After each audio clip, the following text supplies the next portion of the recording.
Damn it. ఏంటిటా కుండబద్దలు కొడతా అట్ట. నమస్కారం, కుండబద్దల ప్రేక్షకులకి స్వాగతం. నేను గౌతమ్ కాటా. ఈ వీడియోలో నేను మీతో చెప్పాలనుకునే అంశం, టీడీపీలో కోవర్టులు ఉన్నారు అని నిన్న చంద్రబాబు నాయుడు గారు మహానాడులో చెప్పిన ఒక మీటింగ్లో ఆయన ఈ విషయాన్ని బయటపెట్టాడు. దాదాపుగా టీడీపీలో ఎవరెవరు కోవర్ట్లు ఉన్నారు, గత సంవత్సర కాలంగా టీడీపీ అధికారంలోకి వచ్చిన దగ్గర నుంచి మీడియాలో చిలవల పలవలుగా ఎన్నో రకాలైన వార్తలు బయటకు వస్తూ ఉన్నాయి. గతంలో కూడా చంద్రబాబు నాయుడు గారు ఇలా కోవర్టులు అనే ఒక పేరుతోటి బయట పెట్టకపోయినప్పటికీ గాను వైసీపీ నాయకులు ఎవరైనా మీ దగ్గరకు వస్తే పని చేయకండి అనే విషయాన్ని చూచాయిగా చెప్పారు. కేవలం పార్టీలోనే అధికారం వచ్చిన తర్వాత వచ్చిన వాళ్లే కాకుండా ఎన్నికల కంటే ముందుగా వచ్చిన వాళ్లలో కూడా మరి జగన్ కోవర్టులు ఉండే అవకాశం ఉంది అనేది చంద్రబాబు నాయుడు గారి ప్రధాన ఉద్దేశం. ఇందులో ఇలాంటి వాళ్ళని ఐడెంటిఫై చేసి వాళ్లతో జాగ్రత్తగా ఉండాల్సిన అవసరం ఉంది అనేది, మరి ఏ పార్టీ అయినా సరే ఇలాంటి నిర్ణయం తీసుకోకపోతే రేపు ఫ్యూచర్లో ఏం జరుగుతుందనేది అందరికీ తెలుసు.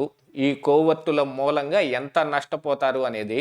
యాక్చువల్గా ప్రతి ఒక్క పార్టీలోనూ మిగతా పార్టీలకు సంబంధించిన కోవర్ట్లు కొంతమంది ఉంటారు. అలాగా సమాచారం సేకరించుకోవడానికి మరి ఆ పార్టీలే అలా ఇన్కార్పొరేట్ చేసుకునే అవకాశం ఉంది. దాన్ని వాళ్ళు పక్కాగా ఫాలో చేసి ఎక్కడెక్కడి నుంచి ఏమి సమాచారం రావాలనేది వాళ్ళు ఒక రకంగా సంపాదిస్తూ ఉంటే, అధికారంలో ఉన్న పార్టీని ఇబ్బందులు పెట్టడానికి మరో రకమైన కోవర్ట్లు కూడా ఇక్కడ తయారై ఉంటారు. అది అధికార గణం నుంచి వచ్చే కోవర్టులు. మరి దాని సంగతి మరి చంద్రబాబు నాయుడు గారు మర్చిపోయారా, లేకపోతే ఆ కోవర్టులని ఎలిమినేట్ చేయడానికి ఆయన ఏం పద్ధతి పాటిస్తున్నాడు అనేది తీసి పక్కన పెట్టేసేస్తే గనుక, ఎందుకంటే అది వాళ్ళు చేయాల్సిన పని. కానీ పార్టీలో ఉన్న కోవర్టులు అనే విషయానికి వచ్చేటప్పటికి ఇక్కడ పార్టీ నిర్మాణం దెబ్బతింటమో, పార్టీ లైన్ అండ్ లెంత్ దాటి ముందుకెళ్ళిపోయి ఎవరి ఇష్టానుసారం వాళ్ళు ప్రవర్తించే తీరునో, వీటన్నిటినీ కట్టడి చేసుకోవాల్సిన అవసరం నాయకుల మీద ఉంది. అన్ని విషయాలు మరి జాతీయ అధ్యక్షుడిగా ఉన్న చంద్రబాబు నాయుడు గారు ఒక్కళ్ళే చూసుకోలేరు కదా, కిందనున్న నాయకులు సైతం చూసుకోవాలి. పార్టీలో ఎవరెవరు వస్తున్నారు, మనం కొత్తగా వచ్చే వాళ్ళని ఎవరిని చేర్చుకుంటున్నాం. నిన్న పయ్యావుల కేసు కూడా చెప్పాడు. పొద్దుతిరుగుడు పువ్వు అనే ఒక దీన్ని చూపించి మంచి ఎగ్జాంపుల్ని చెప్పి మరి ఆయన చెప్పినప్పటికీ, యాక్చువల్గా చూసుకుంటే మరి కింద స్థాయి నాయకత్వం ఇప్పుడు కొత్తగా అధికారంలోకి వీళ్ళు వచ్చిన తర్వాత వీళ్ళ చుట్టూతా చేరేవాళ్ళు ఎందుకు వస్తారు అనేది అందరికీ తెలిసిందే. వాళ్లకున్న అవసరాల రీత్యా వస్తారు. అధికారంలో ఉన్న వాళ్ళతోటి ఉన్న పనుల మూలాన వస్తారు. మరి వీళ్ళు ఎందుకు రాణిస్తున్నారు, వీళ్ళు మరి కార్యకర్తలని దాటి మరి వాళ్ళని ఎందుకు దగ్గర తీస్తున్నారు అనే దాంట్లో అందరూ మరి మొదటి నుంచి మాట్లాడుకుంటున్న మాటే ఆర్థిక లావాదేవీలు, అక్రమ సంపాదన. దీని మీద ఎవరికైతే దృష్టి ఉంటుందో వాళ్ళందరూ ఇలాంటి కోవర్ట్లని ఎక్కువగా ఎంకరేజ్ చేసే అవకాశం ఉంది. మొన్నటికి మొన్న జరిగిన వీరయ్య హత్య కేసులో కూడా ఇలాంటి కోవర్టిజమే ఒకటి జరిగిందనేది కూడా పార్టీకి ఉన్న సమాచారం.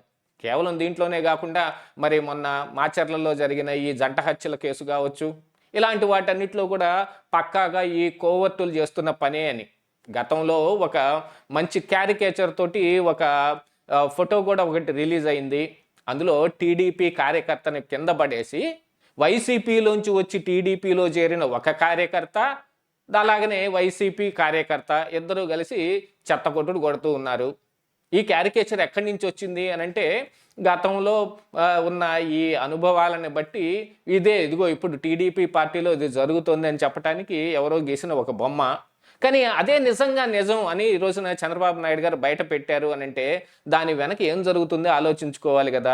యాక్చువల్గా చెప్పాలి అంటే ఈ కోవర్టిజం ఒక భారీ కుట్ర లాంటిది. ఆ కుట్రని కిందనున్న నాయకులే ఎంకరేజ్ చేస్తూ ఉన్నారు. మరి మహానాడు లాగా ఒక పెద్ద వేదిక మీద చంద్రబాబు నాయుడు గారు చెప్పాల్సిన అవసరం ఎందుకు వస్తుంది అని అంటే, పార్టీలో ఉన్న వాళ్ళను కూడా ప్రక్షాళన చేసుకోవాల్సిన అవసరం ఉంది అనేది ఒక జాతీయ అధ్యక్షుడిగా ఆయన యొక్క అభిప్రాయం. కాకపోతే ఉన్న నాయకుల్ని తీసేసి ఇప్పుడు కొత్త నాయకుల్ని తీసుకుని రాలేరు కాబట్టి మీరు జాగ్రత్తగా ఉండండి, లేదు సంయమనంతో పార్టీ లైన్ అండ్ లెంత్లోనే ఉండండి అనే సమాచారం ఒకటి పంపించడం అయితే కీలకమైన అవసరం ఉంది. దీంతో పాటుగా అధికార గణంలో ఉన్న కోవర్టుల్ని చాలామంది మంత్రులు వాళ్ళ పేషీల్లో పెట్టుకున్నారు. వాళ్ళ ద్వారా అక్రమ సంపాదన చేయడానికి వాళ్ళు పూనుకున్నారు. దీని మూలాన మరి పార్టీకి జరిగే నష్టం ఏం జరుగుతుంది, పార్టీ మీద వ్యతిరేకత ఎంతమందికి మూటగట్టుకునే అవకాశం ఉంది? ఆ మనిషి చనిపోయాడు, ఈ మనిషి చనిపోయాడు అనే దానికంటే కూడా పార్టీ చచ్చిపోయింది, పార్టీకి వ్యతిరేకత మూటగట్టుకుంటుంది అని అంటే దానికి మాత్రం పక్కాగా వీళ్ళు నిర్ణయం తీసుకోవాల్సిన అవసరం ఉంది. కానీ ఈ కోవర్టుల్ని ఎంకరేజ్ చేసింది ఎవరు అనే దాని దగ్గరకు వచ్చేటప్పటికి అధిష్టానం దగ్గర నుంచి కిందనున్న నాయకత్వం దాకా ఇలాంటి కోవర్టుల్ని చాలామంది ఎంకరేజ్ చేశారు. ఎందుకంటే ఎన్నికల్లో మరి ముందు ఉండి అధికారం సాధించాలి అంటే ఆ రోజున అవసరమైన చర్యల్ని ఆ రోజుకి ఆ రోజు తీసుకుంటే తరువాత ఈ తలనొప్పిగా పరిణమించే అవకాశం ఉంది. దీన్ని ఆయన కూడా గుర్తుపెట్టుకోవాలి. యాక్చువల్గా చెప్పాలి అని అనుకుంటే కనుక గుమ్మనూరి జయరాం లాంటి వాళ్ళు, ఎస్పెషల్లీ పేరు చెబుతున్నానని కోపం రావచ్చేమో ఎవరికైనా కానీ, అలాంటి వాళ్ళందరూ అప్పటి వరకు చేసిన పనులన్నింటినీ తీసి పక్కన పెట్టేసి ఇప్పుడు తీసుకొచ్చి ఇక్కడ పెట్టుకున్నారు.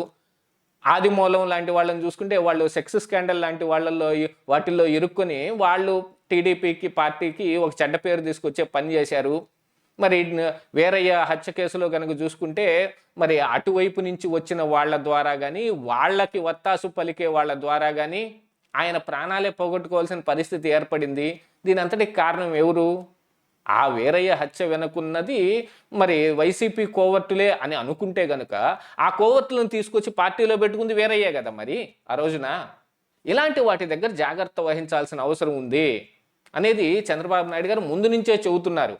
కాకపోతే ప్రక్షాళన విషయం వచ్చేటప్పటికి నాయకులు ఎవరికి వాళ్ళు వ్యవహరిస్తూ ఉన్నారు. ఇప్పుడు కొత్తగా మంత్రి పదవులు వచ్చిన వాళ్ళు, అసలు కొత్తగా ఎలక్ట్ అయిన ఈ ఎమ్మెల్యేల్లో కూడా చాలామంది ఇప్పుడు సొంతగా వాళ్ళు ఒక వాళ్ళ చుట్టూతో ఉండే కోటరీని ఏర్పాటు చేసుకోవటానికి, వాళ్ళకి అక్రమ సంపాదన మీద ఉన్న ఆశని ఇదిగో క్యాష్ చేసుకుని చుట్టూతా ఈ కోవర్ట్లే చేరతారు వాళ్ళ చుట్టూతా. చాలామంది మీద ఇలాంటివే వచ్చాయి. మరి కొండపల్లి శ్రీనివాసు గబగబా పరిగెత్తుకుంటా వెళ్ళి బొత్స సత్యనారాయణ కాళ్ళ మీద పడ్డాడు అని అంటే ఆయనకున్న అభిమతం ఏమిటి కూడా ఒకసారి అర్థం చేసుకోవాలి కదా. మరి వీళ్ళందరినీ డైరెక్ట్గా మనం కోవర్టులు అనలేకపోయినా వీళ్ళ చుట్టూతా చేరే కోటరీలో కోవర్టులు ఉండే అవకాశం ఉంది. వీటన్నిటినీ ప్రక్షాళన చేయాల్సింది ఎవరు అంటే మళ్ళీ టీడీపీ పార్టీయే. కార్యకర్తలు ఏం చేయగలుగుతారు అని అంటే వాళ్ళు జెండాలు మోయటమో లేకపోతే ఓటర్ని ఇంప్రెస్ చేసి టీడీపీకి పార్టీకి ఓట్లు వచ్చే విధంగా చేయగలగటమో వాళ్ళ పని. కానీ ఈ నాయకులు అధికారాన్ని ఉపయోగించుకొని అక్రమ సంపాదనకు తెగబడితే గనుక ఇలాంటి కోవర్టులతోటే పని జరుగుతుంది. గతంలో వైఎస్ఆర్ కాంగ్రెస్ పార్టీ అధికారంలో ఉన్నప్పుడు ఎన్నెన్ని రకాలుగా సంపాదించుకునే అవకాశం ఉందో ఈరోజు వీళ్ళకు చూపించారు. కాబట్టి వీళ్ళ ఆశ, ఆ అక్రమ సంపాదన మీద వీళ్లకున్న ఆశ ఈరోజున కోవర్టులను తీసుకొచ్చి టీడీపీ పార్టీలో పెట్టింది. యాక్చువల్గా ఇప్పటి వరకు ఇలాంటిది ఎప్పుడూ జరగని అంశం టీడీపీలో. ఇప్పుడు ఈ కుట్ర ఏమైతే జరుగుతుందో దీన్ని చంద్రబాబు నాయుడు గారు బహిరంగ సభలోనే చెప్పారు అని అంటే దాని మీద ప్రతి ఒక్కళ్ళు దృష్టి పెట్టాలి. కేవలం అధిష్టానమే పెట్టాలి అని కాదు, కానీ కింద ఉన్న నాయకులు సైతం పెట్టి కోవర్టులను దూరం చేసుకుంటే మళ్ళీ అధికారం మీ దగ్గర ఉంటుంది. మళ్ళీ కావాలనుకుంటే ఆ రోజున సంపాదించుకోవచ్చేమో. లేకపోతే అధికారమే దూరం అయిపోతే మీరు మాత్రం ఏం చేయగలుగుతారు? ఈ విషయాన్ని చంద్రబాబు నాయుడు గారు ఎత్తి చూపించటం జరిగింది, జాగ్రత్తగా ఉండమని చెప్పటం జరిగింది. ఉంటారా లేరా అనేది ఈ నాయకుల వీళ్ళ పోకడను బట్టి ఆధారపడి ఉంటుంది. ఏం జరుగుతుందనేది ఫ్యూచరే తేల్చాలి. ఇదే ఈరోజు కుండబద్దలు.